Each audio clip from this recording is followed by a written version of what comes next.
Hello friends, and welcome to Escaping the Mouse with your host, me, Breck Roll. Alright, it's Saturday and you know what that means. Well, in this case you're wrong because we're not going to do a restaurant vlog today.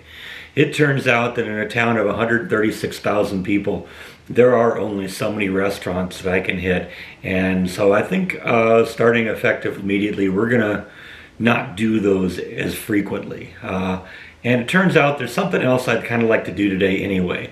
As you know, I got an Instant Pot recently, and I've kind of wanted to experiment with a little bit more to kind of get the feel of how it works. Now, you know that we tried to do a beef chili a few days ago that didn't really kind of work out as I expected.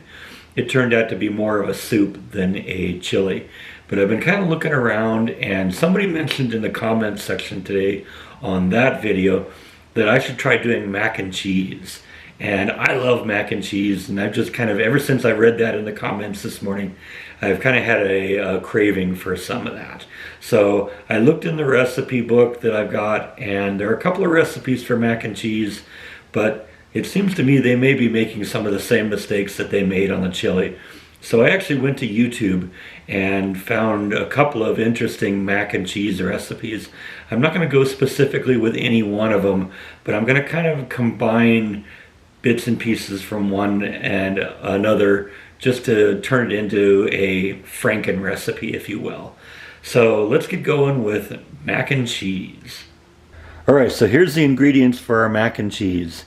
It's going to include 4 cups of water, a pound of elbow macaroni, some mustard powder, salt, a sharp white cheddar cheese, a Monterey Jack cheese, some of the heavy cream that we used from our horseradish sauce from our pork the other night, a little butter, and I'm going to augment it a little bit with some jalapeno peppers because you know me. Oh, and let's not forget one Instant Pot. Now the recipe I'm going to show you today is largely derived from one YouTube channel and one particular recipe that I saw. And the reason I chose that one is because it was pretty similar to a lot of the rest of them. But the one thing it had going for it is that this woman had actually contacted Instant Pot and had a lot of good advice from them on how to maximize this recipe and make it turn out as well as possible. So I'm going to try and share a lot of that stuff with you so that you can get the most out of your Instant Pot. So the first thing we do is we're going to pour in our 4 cups of water into the Instant Pot. And we're also going to mix in 2 teaspoons of that mustard powder and 1 teaspoon of salt. Now, we're also going to put the butter in there. When she showed the recipe, however, she put the butter in ahead of time. And what she recommended is that you kind of stir the whole thing up a little bit before you put the macaroni in there, just so that everything kind of dispenses. And since the butter doesn't really melt in the water the way the mustard powder and the salt will, I just decided to put the mustard powder and the salt in and stir it first before I put the butter in. It's not going to really make that big a difference, except for the fact that I think it'll just kind of dispense everything a little bit better.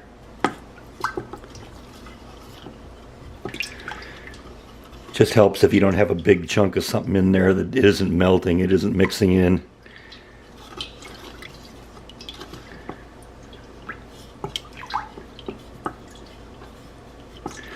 The mustard isn't really going to dissolve, but the salt will. And then we're going to mix in 1/4 cup, or about half a stick of butter.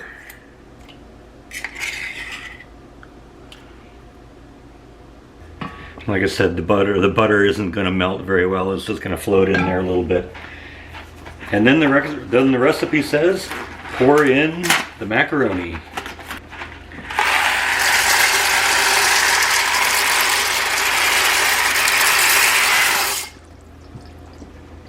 Now this is one of the tips that the vlogger that did this online suggested. She said don't stir it around too much. Just kind of make sure that all of the macaroni is underwater, is covered with the water. Apparently if you stir it around too much, it kind of affects the macaroni and the macaroni doesn't come out that good. So I'm not going to stir it around. We're just going to kind of make sure that it's all submerged. Alright, so the next thing we're going to do is we're going to put the lid on the Instant Pot and we're going to close it to a lock position. Now, different models of Instant Pot have a different venting movement. Some of them have like a lever here that's used to vent it. Mine specifically has this button for venting here, and basically I just want to make sure that the thing is in pressure mode, not in vent mode. And it is. Basically, if it's in vent mode, the button will be pressed, but if it isn't, you just release it, and now it's in pressure mode. Now we're going to go to the front, and this also varies a little bit depending on the model you have. In my particular model, we're going to go to the pressure cook button. We're going to set the timer to 1 minute, and if necessary, we set the pressure level to high by pressing the pressure button. And at that point, it goes into automatic mode. Alright, now we're heating up. The pressure will build and then the timer will start. And at that point, we'll go from there. And while the Instant Pot is cooking the macaroni, we are going to do the next step. We're going to grate our cheese. Now, this is another one of the pieces of advice that I got from the actual recipe. They recommend not buying pre-grated cheese. They recommend that you buy regular cheese and grate it yourself. Apparently the pre-grated stuff has some chemicals on the individual pieces of cheese to keep the cheese from sticking together, and that can apparently affect the quality of the macaroni and cheese that you get. So I got my grater out, food processor again, and we're going to grate a cup each of Monterey Jack and a sharp white cheddar. Alright, so I need about a cup of each of these, so I'm just going to break it up into little chunks, and we're going to have to measure it out because I'm pretty sure I got way more than I need.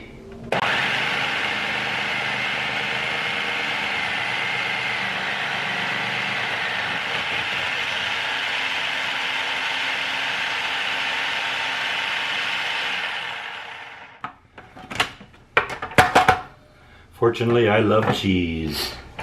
Alright, definitely need a little bit more of that, so let's grind up a little bit more.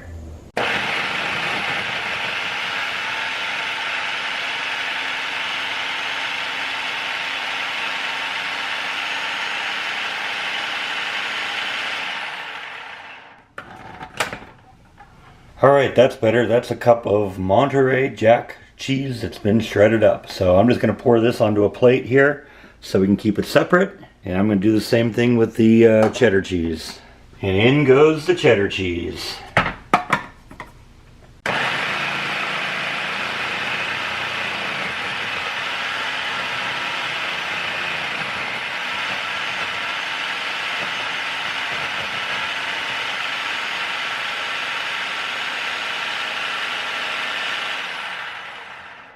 And there is 1 cup of sharp white cheddar cheese. That's ready to go too.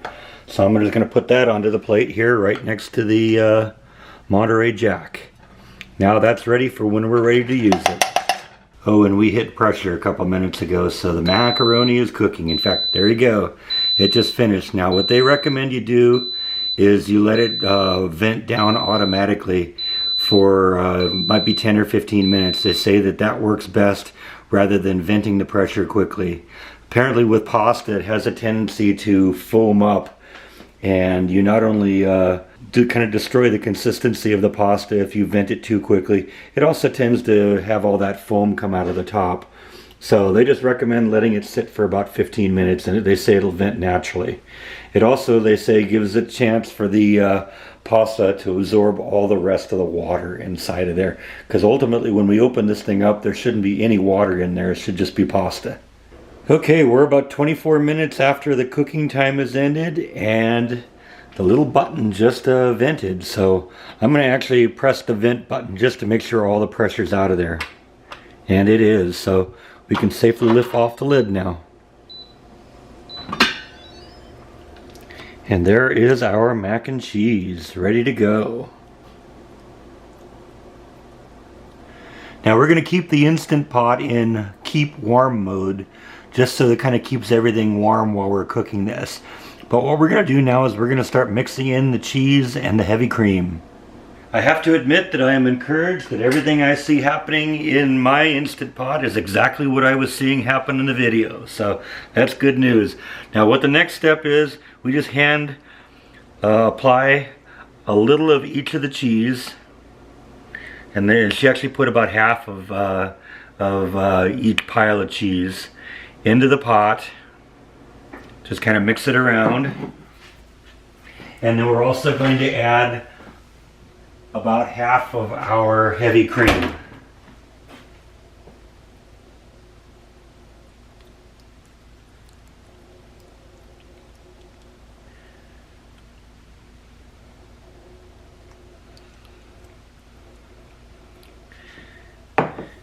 And then stir, stir, stir.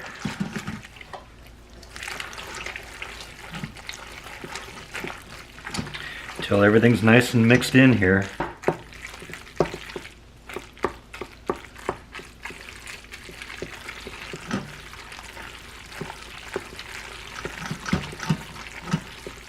And then I'm going to put some more of the cheese in, probably the rest of the cheese here.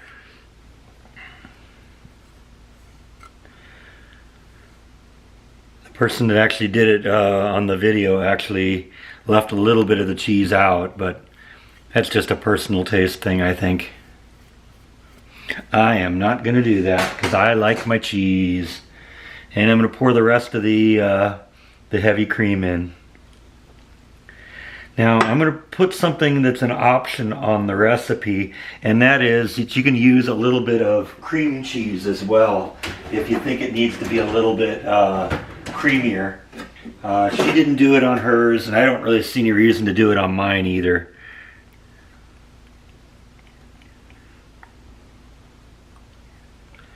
Just want to make sure I get all the heavy cream out of there. And then once again, we are going to stir, stir, stir.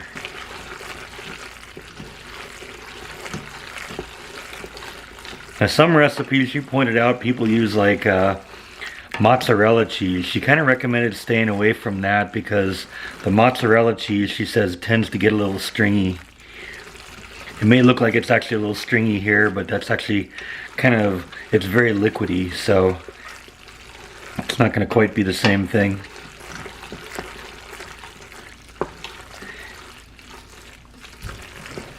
And then this is the way I'm going to deviate from the recipe. I've chopped up some jalapeno peppers and I'm going to mix that in there just because, you know, it's me. Obviously, if you're not into that, that is completely optional, but I think it just kind of gives it that little extra bite that it needs. And I like macaroni cheese that has a little bit of jalapeno flavor in it. I've also been known to mix Tapatio hot sauce in with mac and cheese. That's also a good choice if you're into that.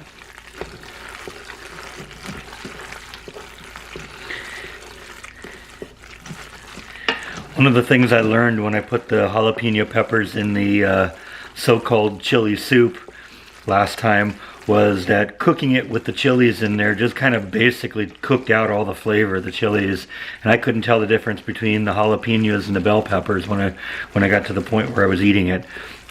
So I'm adding in the jalapenos afterwards, so hopefully we won't kill the flavor too much. Alright, let's see what this looks like here.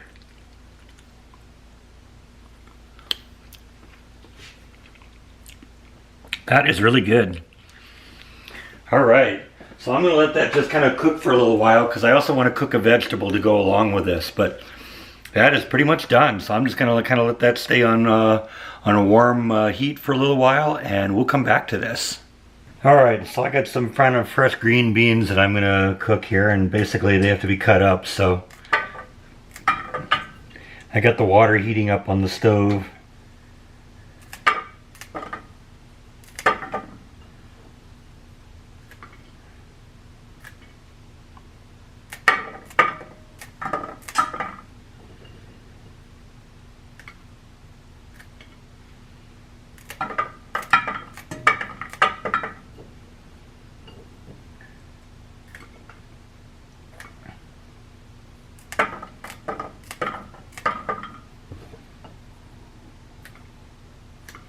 All right, those are ready to go. So we're just gonna wait for the pot to heat up, and we'll throw that on the cooker, on the steamer, for about 2 or 3 minutes, and that should be good to go.